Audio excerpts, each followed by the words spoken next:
Watch out." At that moment, when my wife shouted, a truck burst out of the opposite lane right in front of us. After I screamed, we were blown away in the car we were riding in. I felt a strong impact on my body, and at the same time a severe pain. Then my consciousness began to fade. After a while, I heard a beeping sound near my ear and realized it was something like an alarm clock ringing. It was a terrible dream, and I woke up feeling unsettled, starting the day with a bad feeling. It was a gloomy morning. My name's Mike, I'm 35. I've always been a heavy sleeper, hardly able to wake up even when the alarm goes off. When I slowly opened my eyes to turn off the alarm, I saw a plain, unfamiliar ceiling. Huh? The ceiling of my house is supposed to be wood-paneled, but this isn't my home. I tried to get up in a hurry, but for some reason, I couldn't move my body as if I was paralyzed. Confused, an unknown woman spoke to me. "Mike, can you hear me?" I managed to nod faintly and blink, and the woman smiled with relief and then said, "Doctor, Mike's regained consciousness," and went to call for the doctor. Could it be that she was a nurse? Turning towards where the sound was coming from, the beeping was the sound of an ECG. As I tried to clear my foggy, just awakened mind, a doctor in a white coat came and started touching various parts of my body while asking questions. "Do you feel me touching here?" When I managed to nod, he told me about how the car I was in had flipped over in a major accident, and that I had been unconscious for 2 weeks since being brought to the hospital by an ambulance. It wasn't just a dream. While I was in shock, the doctor kept talking. "You were lucky. Given the severity of the accident, there's no paralysis other than a broken leg. Rehab will be tough, but you've got to hang in there." I was worried about my wife and wanted to ask about her, but my voice was hoarse and wouldn't come out. The doctor, seeing my struggle, assured me that he would contact my family soon. It seemed he understood what I wanted to say. Unable to move freely, I had to wait anxiously in bed for my wife, Emily, to come. Soon after, I started rehab as my condition allowed. As the doctor said, after lying down for 2 weeks, my body felt heavy, and it was very hard to move freely. Getting up was out of the question. I never imagined something like this would happen. After rehab, as I dozed off from exhaustion, my mom rushed into the room, held my hand, and cried with relief that I was awake. But I couldn't see Emily. When I asked where she was with all the strength I could muster, my mom told me she had been taken to another hospital. When I asked about her condition, I was told it wasn't anything serious, which eased some of the anxiety that had been clouding my mind. Breathing a sigh of relief, I deeply realized just how much I can't live without my wife. I wanted to hear her voice right away, but our phones were broken in the accident and unusable. It was frustrating not to be able to call Emily's hospital directly. And my mom told me that focusing on rehab to get moving as soon as possible was a priority. I was worried about Emily, but if she was in the same condition, she wouldn't be able to call. But still, I can't help but worry. The only way I can see my wife is to get moving again and visit Emily at the hospital where she's admitted. With that resolve, I pushed through rehab with the help of the therapists, desperate to get better. Thanks to all the hard work in rehab, I gradually started to be able to sit up and eventually could move myself to a wheelchair on my own. Mom bought me a new cell phone, and I tried calling Emily, but it didn't go through. Maybe she hasn't gotten a new phone yet. Mom said her injuries weren't serious, but what if she's hiding the fact that Emily's really badly hurt from me? When I pressed Mom for the truth, sure enough, she turned her face away. I don't want to think this, but Emily hasn't passed away, has she? I begged Mom to tell me the truth, and, furrowing her brows, she sat down on the chair next to my hospital bed and dropped a bombshell after telling me to calm down and listen. Emily's injury wasn't serious. She's already been discharged from the hospital, she said. But, well, she wants a divorce. She sent the divorce papers over. Looking at the divorce form handed to me by Mom, Emily's name was indeed written in her handwriting. This can't be happening. It's impossible. I can't understand why, and when I try calling her to ask for a reason, even if the phone is broken, it should at least ring, but it doesn't even do that. While I was holding my head in despair, Mom looked at me with a pained expression and said that Emily had apparently been considering leaving me for a while. But I never noticed any signs of that before. I don't know what's going on.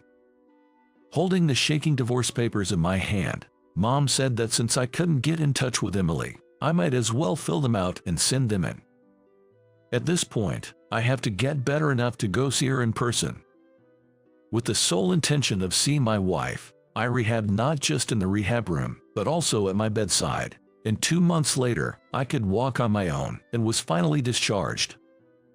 Returning home after a long time, I was confronted with the fact that all of Emily's things were gone, which made me collapse onto the floor in despair. I felt so pathetic and miserable. But I can't be satisfied without talking to her directly, so thinking the only place she could be was at my in-laws, I rushed there right away, hoping that Emily still had some feelings for me. Wishing that she would tell me she doesn't want a divorce, I sped off in a taxi. When I arrived at my in-laws and rang the doorbell, my mother-in-law answered the intercom. "It's been a while, it's Mike. Emily's there, right? I really need to speak with her, so I came over." To my surprise, she sounded shocked and said Emily wasn't there. And without even letting me in the house, she told me that they also agreed with the divorce and asked me never to come back, and after that, just like with Emily, I couldn't get through to the in-laws' house either. For a while, I waited for a call from Emily while staring at the divorce papers, but realizing she no longer had any feelings for me, I had no choice but to submit them. If it weren't for that accident, we would still be a happily married couple. No, but Mom said Emily had been thinking of divorce for a while. Maybe I just never noticed how she felt, even after all these years living together. Losing my wife makes everything seem gray. Her bright smile and laughter keep coming and going in my mind. Will I never see her carefree smile or have a casual chat with her again? My dream was to grow old with my wife at a leisurely pace, but it's been cruelly dashed. Dream can be fragile sometimes. With a heavy heart, I went back to work, starting part-time and gradually increasing to my normal workload. Half a year after separating from the love of my life, I worked desperately without distraction to cut off my feelings for her. Then, on a day when I got used to living alone, I finished work early but didn't want to go back to an empty house, so I decided to go to the last stop without getting off at my usual station. It took over an hour from my house, and it was my first time getting off at this station. Since I had nothing to do at home anyway, I thought I might as well have a drink before going back. While looking for a calm place to drink, I saw something that shocked me. As I walked past the park's parking lot, there was Emily, arm in arm, looking cozy with an unfamiliar man. To see her like this, in such a place, being affectionate. Was the reason she wanted to leave me because she was having an affair? Stunned by the shock, Emily, of all things, started to hug the man. I turned away on impulse, and as I heard the sound of a car engine. By the time I looked back, Emily had left somewhere in her boyfriend's car. As I watched the car shrink into the distance, I was tormented by a sense of solitude. Left behind alone in this unfamiliar place. My chest hurts.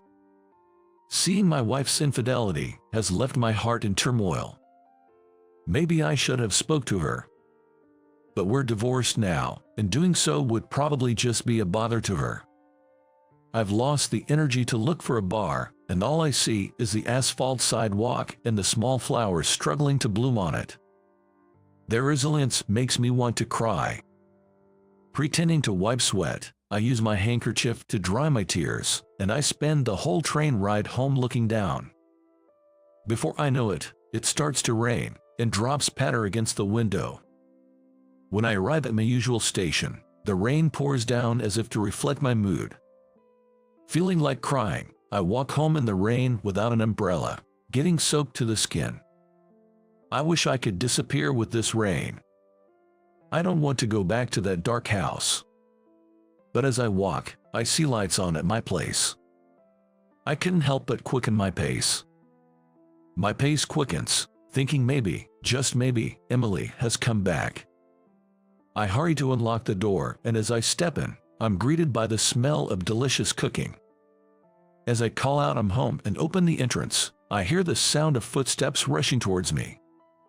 Oh dear, you're soaked. Didn't you have an umbrella? Go take a bath quickly. It wasn't Emily, but my mother who came over to cook. Worried by my obvious disappointment, she asks if I'm okay, and I tell her honestly that I saw Emily today. Suddenly, my mom went into another room to make a call, then came back with unexpected advice. Go back to where you saw Emily tomorrow. I ask why, but Mom only says, I'll understand if I go. She tells me to see for myself, but is she implying that I need to face reality? However, what really caught my attention was the unusually serious look in Mom's eyes after she hung up the phone. Reluctant but having the next day off, I went to the park at the same time I saw Emily. And there they are, Emily and the man from yesterday. Today, I'm going to talk to them. If it doesn't work out, I'll put an end to my feelings. As I watch the two, they head back to the parking lot. I rushed over, and something was off. Emily in a wheelchair. I thought her injuries were minor. As Emily caught my gaze, she put her hand to her mouth and gasped in shock. Why, how, Mike, what are you doing here? Hearing those words, the man with her also expressed his surprise in much the same way. Mike, no way, you didn't follow us, did you? They probably didn't expect to run into me at a park over an hour away by train from my home.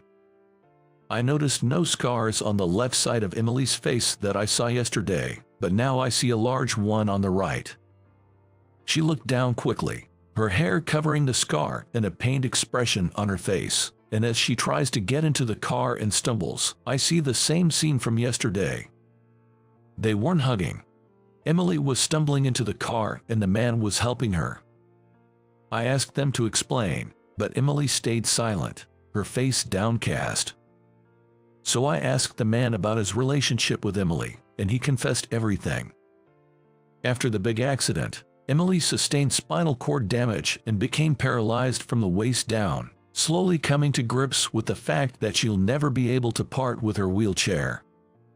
And she's left with a large scar on her face. Indeed, she was more severely injured than me, which is why she was taken to a different hospital. After hearing I regained consciousness, Emily was relieved but felt she couldn't burden me and decided on a divorce. She was advised against it by my mother, but her decision was firm. I told Emily that I wouldn't have wanted a divorce if I'd known all this, and she finally spoke, sharing her feelings. I was driving when we had the accident. I can face you, I feel so guilty. I don't want to be your burden. So, find someone worthy of you and enjoy your life. She conveyed in a whisper thin as a thread, revealing the depths of her struggle. I couldn't bear to think of her pain. The man accompanying her was Emily's cousin, John. Emily explained that John, who is a rehab therapist, helps her with walking exercises outside of her regular hospital sessions. But I just can't walk, she admitted, a look of utter defeat crossing her face as she slapped her unmoving legs. Could it have been Emily my mom was calling?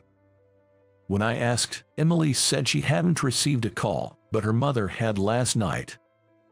The timing matched, and it must have been our parents talking. They probably hoped we would get back together. I still love Emily, I told her, unaffected by her paralysis or the scars, but she didn't nod in agreement. I decided to wait for as long as it takes for Emily to change her mind and asked John to let me take over her rehab. After some initial hesitation, she began to see improvements from her sessions. Today, she stood up for a few seconds. You did it, Emily. Her smile brought back memories of our time as husband and wife. It was now or never. With all the courage I could muster, I laid bare my feelings. Emily, marry me again. If you're smiling beside me, that's all I need for happiness. Marry me. Think of it as saving me, please. Her hand in mine. Her warm tears fell. This warmth is nostalgic. Are you sure I'm enough? She asked. It has to be, Emily, I replied and hugged her tight. Amidst sobs, Emily accepted my proposal.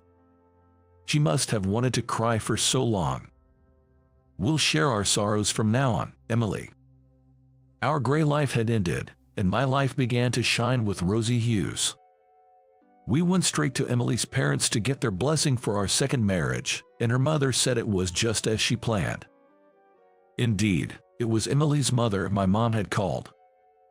The cupids of our love story were our mothers, a slightly surreal thought, but I was only grateful. My gloomy feelings cleared, leaving me feeling as fresh as a clear blue sky. Emily shared my feelings and smiled. Our parents approved of the remarriage, so everything progressed smoothly. After submitting our marriage registration, I took some time before inviting my wife back home. I made our home wheelchair accessible for her comfort before Emily returned. The happy days I spend with my wife are incredibly precious to me. Then, I searched far and wide for a doctor who could treat the scar on her face, and we successfully scheduled the surgery. Hearing that the scar would be much less noticeable, Emily was overjoyed. I vowed to not only heal the scar on her face but also the scars on her heart, promising to protect Emily for a lifetime. Hey, kid, let's take a break soon. Okay. My name is Ethan Parker. I'm working part-time in construction. Just a few months ago, I was a full-time employee at a construction company, but I resigned due to harassment from my boss, which led to a demotion. My sales performance at the company was pretty good, though. Come on, if you don't hurry, the heat will get to you. Okay. I run to the office, following the words of my senior, Ken. There's a cafeteria in the office, and that's where we eat our meals. Delicious. Sandwich here tastes amazing after working up a sweat, and the fried chicken is the best. Right, that's the real pleasure of this job. This kind of thing was impossible when I was working at my previous company. If I ate at my desk, I'd be continuously insulted by the department head, Jack Bennett, saying, "A lowlife who can't even raise his sales figures has no right to eat." I hated it, and when I went out for a meal before returning to the company during outside sales, I'd be reprimanded for having the luxury of eating out on a sales visit. And if I tried to get by on nutritional supplements for lunch, can you get enough nutrients from that? That's why you can't bring in any work. Are you so poor that you can't afford a proper meal? I would be yelled at. When the entire sales department's performance was poor, the boss's mood would sour, and I'd be worn out from the constant sarcasm. Eventually, I was blamed for Jack's mistake, resulting in a demotion and a significant pay cut. At the new position, the work was all clerical, which didn't suit me after years of field work. I get so fed up with the tedious paperwork that I decided to resign. To make ends meet, I've been working part-time in construction. Look at you, hustling hard today too. Here's a bonus for ya. Thank you. Ken, my senior colleague, hands me a sports drink.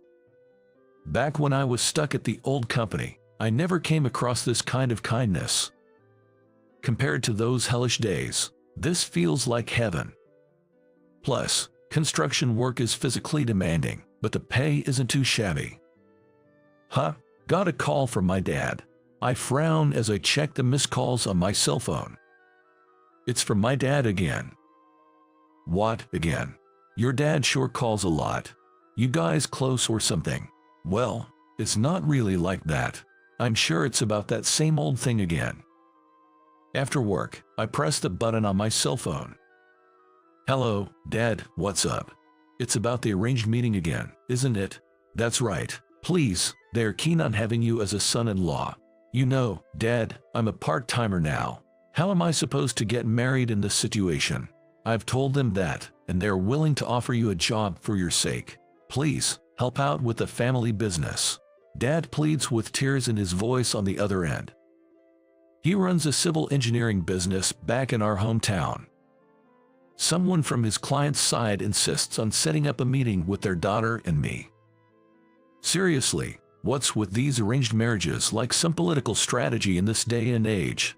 No, the daughter is quite eager. She saw your picture and wants to meet you. What? When did you send my picture to them? Just a little one from your coming-of-age ceremony.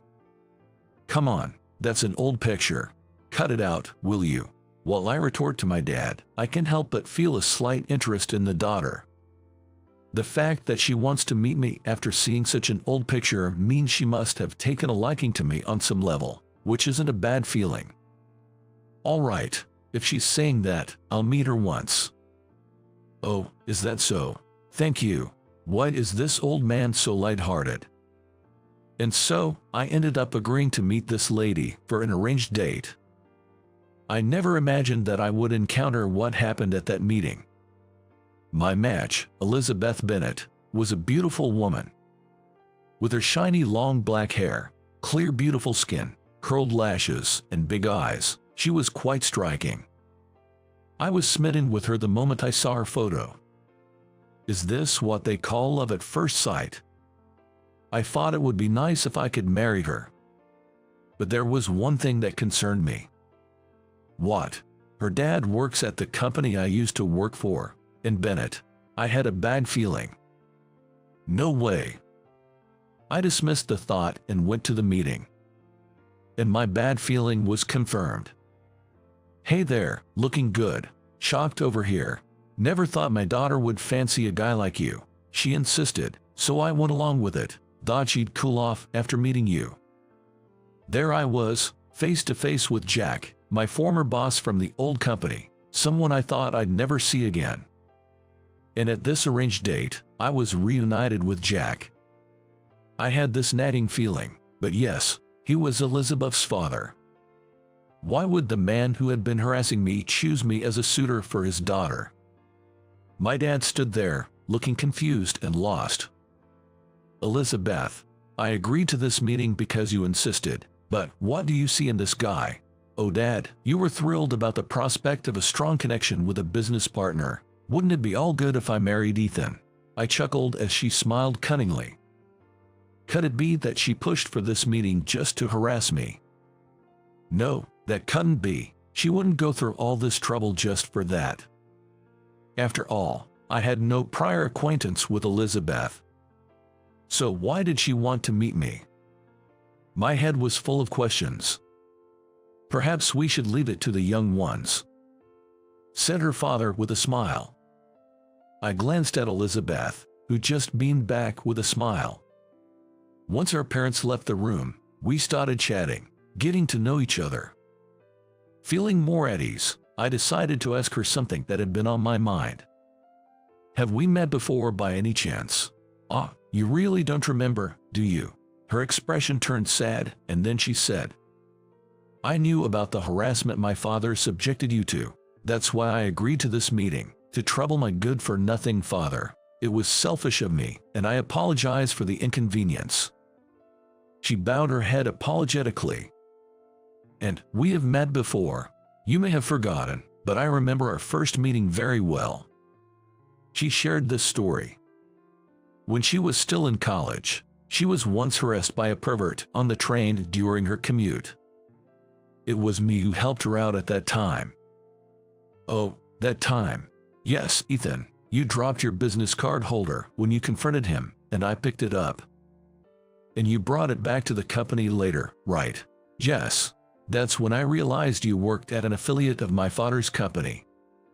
Jack wasn't my boss at the time. He had been seconded from another company in the group.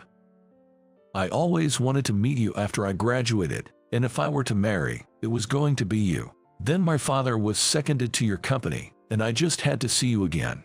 I asked my father for this arranged meeting. He seemed not to think much of you and was reluctant. When I heard you had resigned, I panicked. I begged my father over and over until he finally agreed. But how did you know about the harassment? My father often spoke ill of you at home. Looking at her embarrassed face, I started to feel awkward. I'm really sorry, but he's still my father, no matter what. I won't ask for forgiveness. Instead, let me apologize on his behalf. Can we call it even with this? She bowed deeply. Seeing her like that made me burst into laughter. Hey, what's so funny? I don't know, you're just a very beautiful woman but kind of an oddball, I guess. I continued, chuckling. I haven't forgiven your dad, but I'm not planning anything against him. Besides, he's now the father of my potential future wife. That's a relief. A look of relief spread across her face with a warm smile. And then she said to me, "Hey, we can start dating, right? I wonder about that. Dating the daughter of a boss who harassed me would certainly take some guts. Especially since Jack might do something to me again. Don't worry, my dad's a softie when it comes to me. I'm sure he won't do anything anymore." Watching her say that with a laugh, I thought to myself, she really is an interesting girl. Jack was still a concern, but I was irresistibly drawn to Elizabeth. Please, let's start dating. I bowed deeply to her. I look forward to it. She bowed back. After that, we went on a few dates, and as expected, she was indeed a bit quirky, but I always had fun when I was with her. Then one day, it happened while we were eating at a restaurant. This place is great, isn't it? The menu's so diverse, and all the desserts look delicious. Watching her smile as she ate her pasta, I thought she was adorable. She was good at accommodating others. She'd pick places I wanted to go, and for meals, she'd choose casual restaurants that weren't fancy, considerate of my part-time job earnings. Familiar and comfortable spots. Of course, we split the bill, each paying for our own share. I plan to keep working even after I get married. Please understand, she said, smiling brightly. Well, these days, no one expects their wife to quit her job and stay home, I thought. But then she said, my father is insistent that I become a housewife once I'm married. What? I was shocked that there was someone close to her who would say such a thing. Is that man really saying that to his daughter? My father is kind of old-fashioned, she said. Ah, that's the first time you've spoken ill of your dad. Is that really considered speaking ill of him? She wondered, and I chuckled at her words. Sure, Jack had given me a hard time, but I had never bad-mouthed him. I once asked my dad if he wasn't afraid of getting paid back for speaking badly about his subordinates. Do you know what he said? What did he say? He said, that guy doesn't have the guts. That comment irked me a bit. I would have given it back to him if I could. But at the time, I was desperately trying to improve myself to get Jack's approval, despite his constant criticism. And the result was more harassment and a demotion to a regional office. Now that I've quit the company, it doesn't really matter anymore. Plus, he's not my boss now, and I don't need to call him director anymore. But thinking of him as dad in the future, that's something else to consider. Hey, that is. Elizabeth suddenly looked puzzled. Following her gaze, I saw Jack there. No way, you were kidding. Why is my dad here? He must not be okay with us dating. She clicked her tongue and stood up from her seat. Wait, Elizabeth. Dad, why are you here? Elizabeth, how did you recognize me? Jack stood up abruptly, his eyes wide as he looked at Elizabeth approaching him. How did you find me? I was internally exasperated when I heard a familiar voice. To my surprise, sitting opposite Jack was my own father. Dad, what are you doing here? I muttered as I headed towards my father's seat. Stop it. Did you come here to mess up our date? No, that's not it. Jack averted his eyes and fell silent. It's just that we were worried about how things were going with you two, so we decided to come and check on you guys. What? You know, Jack is a great guy. Never had a chance to talk to him this much before, but we got along really well. My father, beaming with a good mood, continued. When I looked at Jack, he quickly turned his face away from me. I thought you didn't like me. I don't like you, but your father is a good man. Shockingly, our fathers had become friends without us knowing. It seems they had been interacting as business associates since I quit, but they had become closer through this whole ordeal. Your dad told me about you. Seems like Jack had a tough time with his superiors too, and he was taking it out on his subordinates. He was crying about it, my father said. Hey, Mr. Parker, we agreed not to talk about that, Jack protested. And then, I heard from Elizabeth herself that you saved her from a molester back in the day, and Jack wanted to apologize for his past behavior towards you. Really? I never thought you were the one who protected my daughter, and yet I've been so terrible to you. I am truly sorry. I spoke to him as he bowed his head over the table, looking uncomfortable. I can forgive you, but I do want to keep dating Elizabeth. Your harassment has nothing to do with my relationship with her. So you'll date Elizabeth. I am my own person, separate from my father, Elizabeth replied. Well, that's that. Then Jack looked at me, his eyes wide in astonishment. Understood. Please take care of my daughter. My daughter seems to be calling the shots here. Pretty funny. My father said with a laugh. Please take care of me, my future father-in-law. Elizabeth replied with a smile to my dad. Afterwards, I continued working at the construction office where I was part-time and became a full-time employee. One condition for marrying her was to secure a stable job. When I asked the company's CEO to hire me as a full-time employee, he happily accepted my request. You've been a hard worker, so I'm expecting great things from you. Yes, thank you so much. The CEO mentioned how hard it is to find young workers willing to take on tough construction work due to the labor shortage caused by an aging population and declining birth rates. So, my offer was something he was more than happy to accept. I'm looking forward to our future together. On the day we went to buy an engagement ring, she said this to me and bowed her head. I look forward to it as well, I replied, bowing back to her. When I raised my head, I saw her smiling happily. In my heart, I secretly vowed to always protect that smile.